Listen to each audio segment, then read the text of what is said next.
Greetings, YouTube. Welcome back to the channel. As my summer winds down and my promotion kicks in, which is exciting, and I appreciate everybody who's watched this channel for 5, 6, 7, who knows how many years, as I went from 9-month contract to 9-month contract and now have a 3-year contract. And it doesn't mean much to anyone outside of academia to be a professor of professional practice over a lecturer. Ironically, maybe the most impressive title was one I started with 10 years ago, which was visiting assistant professor. Really, I just tell people I'm a multimedia journalism professor because if you're not in academia, you don't know what that means and you probably don't care. But I'm trying to get done my last poll series for a few months because that will be something I probably won't be able to do with my new teaching schedule, and also just some video topics that have been requested that I think are really important. And one of them that I'll do more this week in a longer form is the idea that's a very real idea for a lot of people, and it's that, hey, if I'm just a casual low spender on this game now, I feel like I'm left behind. And so let's say that you are somebody who feels that way. Let's say that you are somebody who feels as though you have been left behind. Well, first off, I can't say I blame you because July 4th was so crazy. July 4th literally had people like myself who had the means of spending the max because, in my case of YouTube, I went from 3 rank 5 6 stars to now I'm at 16.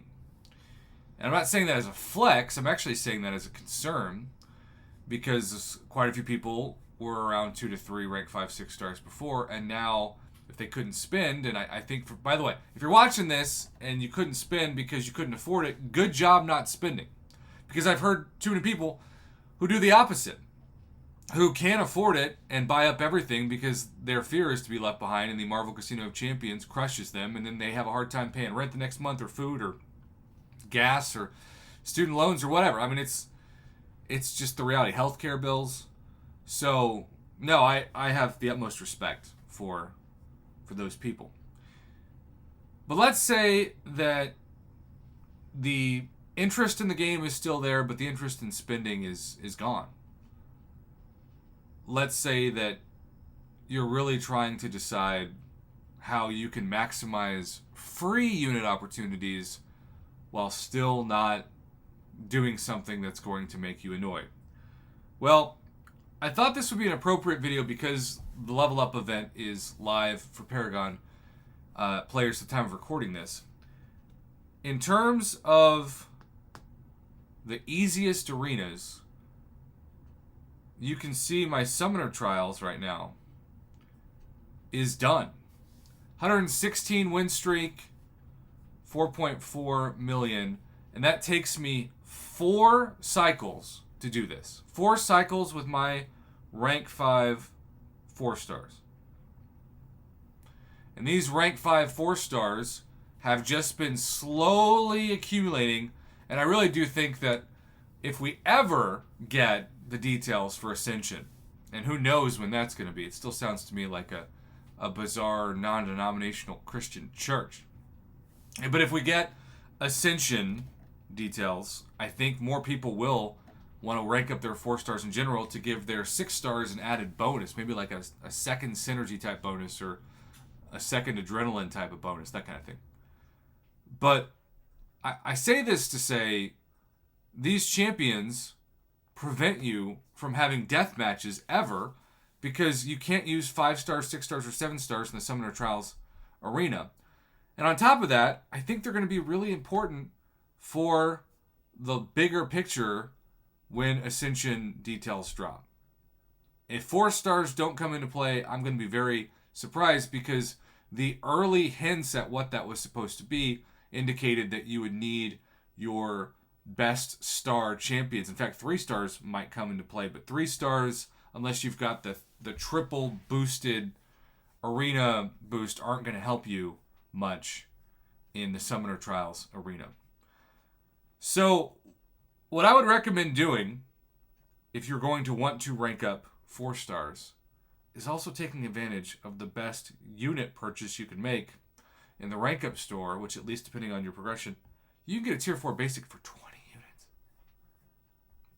These things Kabam used to charge like $30 a piece for.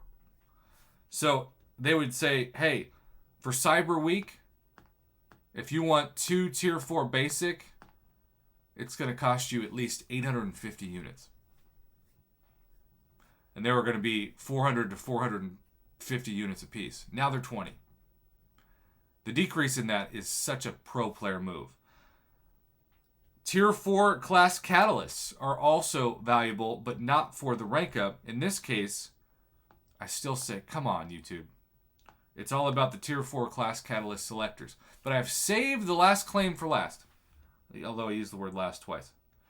Because I was a loser and did so much hero use points on Monday that I got top 50, which is the best I've ever done. And that's not a flex, that's a cry for help.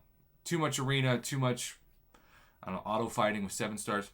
But it allowed me the 2 tier 4 class catalyst selectors, and I am now going to rank up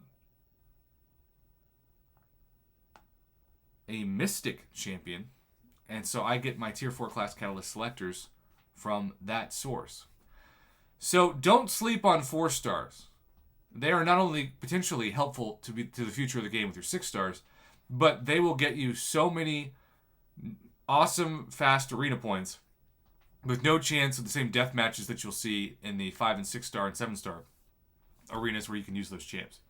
So I'm a huge believer in that, and I want people who are tired of spending on this game or need to take a step back, I want people to know that, hey, ranking up 4 stars is still important. So underrated, crazy underrated, and that's my message for this video. Thanks for watching as always, and have a wonderful rest of your day.